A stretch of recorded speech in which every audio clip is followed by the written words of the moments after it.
বৃষ্টিতে চিকেন পকোড়া বিক্রেতা। নিয়ে যাও গরম গরম পকোড়া নিয়ে যাও। আলুর পকোড়া, পেঁয়াজের পকোড়া, মূলোর পকোড়া, বাঁধাকপির পকোড়া, পনিরের পকোড়া নিয়ে যাও। এসো এসো, নিয়ে নাও গরম গরম পকোড়া নিয়ে যাও। মাধবী পকোড়া বিক্রি করছিল। তখনই হঠাৎ খুব জোর বৃষ্টি শুরু হয়। এই যে মাধবী দিদি, কেমন আছো? আমার জন্য এক প্যাকেট মিক্স পকোড়া প্যাক করে দাও। ঠিক আছে দাদা, এক্ষুনি করে দিচ্ছি। কিন্তু প্রত্যেকবারের মতো 50-এর নোট চলবে না। 60-এর 250 গ্রাম পকোড়া 60 টাকা দিতেই হবে এবার আপনাকে। তুমি কি বলছো? আমি তোমার কত পুরনো একজন গ্রাহক, অন্তত আমি তো কিছু ডিসকাউন্ট পেতেই পারি, তাই না? ঠিক আছে দাদা, কি আর দরদাম করব আপনার সাথে।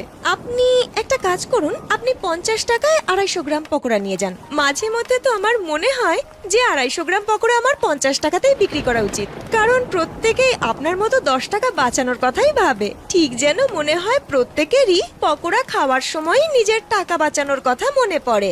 গ্রাহক পকোড়া নিয়ে সেখান থেকে চলে যায়। এরপর বৃষ্টি আরো জোরে পড়তে শুরু করে। মাধবীর পকোড়া আর বিক্রি হয় না। সেই জন্য মাধবী বাড়ি ফিরে আসে। মাধবী ছিল এক অনাথ মেয়ে, যে সবসময় সবাইকে সাহায্য করত আর সবসময় সবার কাজ করত। যেই ও বাড়ি ফিরল, তাকে তার প্রতিবেশী শান্তি, যে ডিম বিক্রি করত, সে বলল, হ্যাঁ রে মা মাধবী, আজ তোর ফিরতে অনেক দেরি হয়ে গেল রে। রোজ তো তুই আগে ফিরিস। তুই যখন থাকিস না, তোকে নিয়ে আমার ভীষণ চিন্তা হয়। মনে হয় আজ তোর পকোড়া একটু বেশি বিক্রি হয়েছে, তাই তো এত দেরি করে এলি। না শান্তি আন্টি, আজ আমার পকোড়া বিক্রি হয়নি অত, কারণ খুব জোরে বৃষ্টি পড়ছিল তো। তাছাড়াও বাড়ি ফিরতে হতো। কিন্তু কাল বৃষ্টি না হলে আমার পকোড়া ভালো বিক্রি হবে জানো। এমনিতেও সবাই বৃষ্টিতে পকোড়া খেতে বেশি ভালোবাসে। হ্যাঁ মাধবী মা, নিজের খেয়াল রাখিস। এখন দিনকালের যা অবস্থা। পরের দিন ধীরে ধীরে যেই বৃষ্টি বাড়ছে, আমার পকোড়া কম বিক্রি হচ্ছে। আর যখন বৃষ্টি পড়ে না, তখনও কম পকোড়া বিক্রি হয়, কারণ এখন তো বেশিরভাগ সবজিতে খুব পোকামাকড় থাকে। আমার কিছু মাথায় আসছে না যে এখন আমি এমন কি করি যাতে আমার পকোড়া আবার বেশি বেশি বিক্রি হবে। এমন কি উপায় আছে যাতে আমার এই সমস্যার সমাধান হয়ে যায়? মাধবী খুব চিন্তায় পড়ে যায়। ওদিকে শান্তিও রয়েছে ভীষণ চিন্তার মধ্যে। মাধবী যখন শান্তিকে চিন্তিত দেখলো, তখন তার কাছে গিয়ে জিজ্ঞেস করে, কি হয়েছে শান্তি আন্টি, তোমায় এত চিন্তিত দেখাচ্ছে যে? সব ঠিক আছে তো? রোজ তো তুমি আমার সাথে কি সুন্দর হাসি মুখে কথা বলো, তাহলে আজ এত মুখ শুকনো কেন? কি আর বলি রে মা, আমার থেকে কেউ মুরগির ডিম কিনছে না, তাই আমি ভাবলাম ওদেরকে কসাইয়ের কাছে বিক্রি করে দিই, কিন্তু সেও ভালো দাম দিতে রাজি নয়। আমি বুঝতে পারছি না কি করে যে সংসারটা চালাবো। আমার ছেলের লেখাপড়ার জন্য তো শহরে কিছু টাকা পাঠাতে হয়। যত দিন যাচ্ছে ততই সংসার চালানো কঠিন হয়ে পড়ছে। তুমি না একদমই চিন্তা করো না জানো শান্তি আন্টি, আমি তোমার সমস্যার কোনো না কোনো সমাধান বের করার চেষ্টা করছি। তখন দেখো তোমার সমস্ত চিন্তা দূর হয়ে যাবে। এরপর মাধবী বাড়ি ফিরে আসে আর ভাত ডাল খেতে খেতেই সমস্যার বিষয় ভাবে। আচ্ছা, আমি এমন কি করি যাতে এই বৃষ্টিতে শান্তি আন্টির মুরগি আর তার ডিমেরও ব্যবস্থা হবে, আবার আমার পকোড়াও বিক্রি হতে থাকবে? তখন তার মুখে হঠাৎই এঁচোড়ের একটা টুকরো পড়ে, আর সেটা খেয়ে সে বলে, আরে এই এঁচোড়টা তো খেতে একদম চিকেনের মতো লাগছে। মনে হচ্ছে আজকে এতে একটু বেশি মশলা দিয়ে ফেলেছি। আচ্ছা, চিকেনের পকোড়া কিন্তু খেতে বেশ ভালো লাগে। মনে পড়েছে, একবার বাবা আমাকে মেলায় খাইয়েছিল।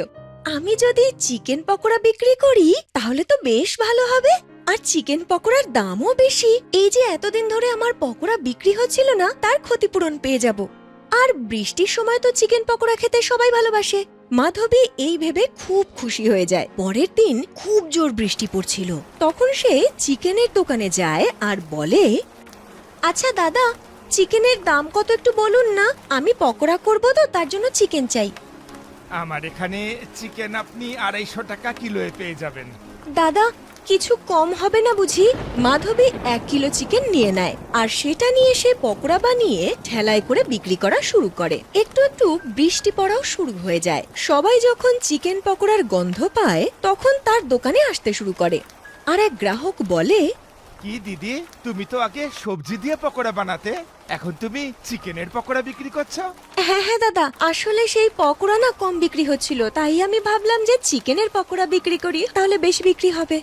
ঠিক আছে দিদি, তাহলে তুমি আমাকে বরং 1 প্যাকেট চিকেন পকোড়া দাও। আর আমাকে তাহলে কত দিতে হবে বলো? দাদা, 250 গ্রাম চিকেন পকোড়ার দাম কিন্তু পড়বে 120 টাকা। ওরে বাবা, তোমার এখানে দাম তো অনেক বেশি। না তাহলে থাক, আমি এত দাম দিয়ে পকোড়া কিনতে পারবো না। এ আপনি কি বলছেন দাদা? এগুলো যে চিকেনের পকোড়া সেটা তো দেখুন, দামি তো হবেই। তাও যদি আপনি না নিতে চান কোনো ব্যাপার না। সেই গ্রাহক এই বলে ওখান থেকে চলে যায়। তখন আরো জোর বৃষ্টি পড়তে শুরু করে। মাধবী তার ঠেলাটা পলিথিন দিয়ে ঢেকে দেয় আর নিজে একটা দোকানে গিয়ে দাঁড়িয়ে পড়ে। আস্তে আস্তে বৃষ্টি কমতে থাকে। তখন অন্যান্য গ্রাহকরা আসতে শুরু করে। তাদের মধ্যে কেউ কেউ চিকেন পকোড়া কেনে, কিন্তু বেশিরভাগ মানুষ এত দামি পকোড়া কিনতে পারে না। মাধবীর কিছু পকোড়া বিক্রি হয় না। সে শান্তি আন্টিকে ডাকে আর বলে, এই নিন, আমার কাছে কিছু পকোড়া থেকে গেছে, আসুন আমরা দুজনে মিলে এগুলো একসাথে খাই। তারপর ওরা দুজন বাইরের বৃষ্টি দেখতে দেখতে পকোড়া খেতে শুরু করে। তারপর শান্তি আন্টি বলে, সে তো ঠিক আছে রে মা, কিন্তু রোজ যদি তোর পকোড়া এভাবে থেকে যায় তাহলে তো তোর ভালো রকমের ক্ষতি হবে। হ্যাঁ আন্টি, আমিও না সেটাই ভাবছিলাম। বুঝতে পারছি না যে আমি আমার সমস্যার কি সমাধান বের করব, কারণ চিকেনের কত দাম, আর চিকেনের পকোড়া তো দামিই বিক্রি করতে হবে। দাম দিয়ে পকোড়া কিনতে কেউ রাজি হচ্ছে না। হ্যাঁ রে মা, ঠিকই বলেছিস। তুই জানিস, আজ আমার ছেলে ফোন করেছিল। ও আমার কাছ থেকে ফিজের জন্য টাকা চাইছিল। বাড়িতে চাল ডাল সব শেষ হয়ে গেছে, কিন্তু তাও আমি ওকে বললাম যে কিছুদিন একটু অপেক্ষা কর, আমি তোকে ঠিক টাকা পাঠিয়ে দেব। আমারও কিচ্ছু মাথায় আসছে না কি করি। এই কথা শুনতে শুনতে মাধবীর মাথায় একটা বুদ্ধি আসে। তখন সে শান্তিকে বলে, শান্তি আন্টি, আমার মাথায় না একটা বুদ্ধি এসেছে। আচ্ছা, দুজনে একসাথে কাজ করলে কেমন হয়? মানেটা কি রে? কি বলতে চাস? তুই তো পকোড়া বিক্রি করিস আর আমি তো ডিম বিক্রি করি, দুজন একসাথে কাজ করব কি করে? শান্তি আন্টি, তুমি তো ডিম বিক্রি করো, যে কারণে তোমাকে মুরগি পুষতে হয়। আর যদি তোমার বেশি ডিমের প্রয়োজন পড়ে তবে তো তোমাকে মুরগি কিনতে হবে। হ্যাঁ রে মা, ঠিকই বলেছিস, কিন্তু আমরা দুজন একসাথে কাজ করব কি করে? সেটাই তো আন্টি, তুমি একটা কাজ করো, তুমি হোলসেলে অনেক মুরগি কিনে নাও আর সেগুলো পুষতে শুরু করো। তুমি সেই মুরগিগুলো সস্তায় আমাকে বিক্রি করে দিও, তারপর আমি সেগুলো পকোড়া করে বিক্রি করব। এভাবে আমাদের দুজনেরই লাভ হবে। মাধবীর কথা শান্তির বেশ মনে ধরে। বিষয়টা একটু গোলমেলে হলেও প্ল্যান মন্দ ছিল না।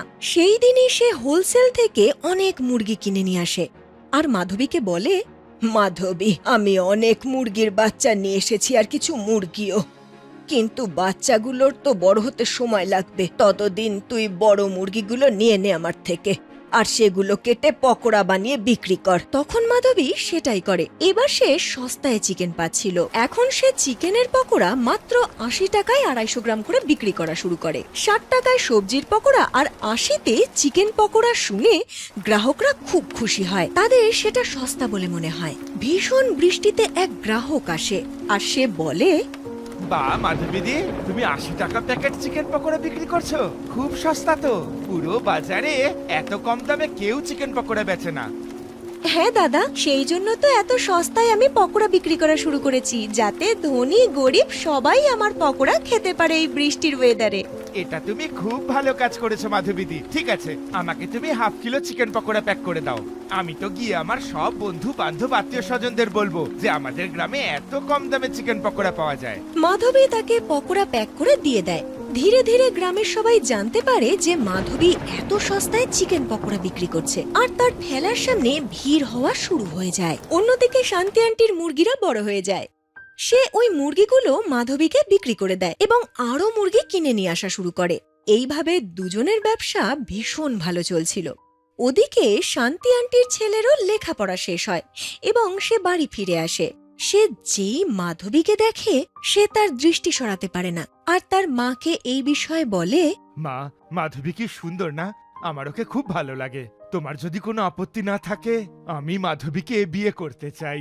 আমার আবার কি অসুবিধে হবে রে বাবা, তুই তো আমার মুখের কথা কেড়ে নিয়েছিস। মাধবীর মতো মেয়ে আমি আর কোথাও পাবো নাকি? আমি আজই ওর সাথে কথা বলবো। তারপর শান্তি আন্টি মাধবীর সাথে কথা বলে। মাধবীও লজ্জা লজ্জা মুখ করে প্রস্তাবে সম্মতি জানায়, আর শান্তি আন্টির ছেলের সাথে মাধবীর বিয়ে হয়ে যায়। মাধবী শান্তি আন্টির বৌমা হয়ে যায়। ওরা এখন দুজনে একসাথে মিলেমিশে ব্যবসা করছে আর সুখে শান্তিতে জীবন কাটাচ্ছে।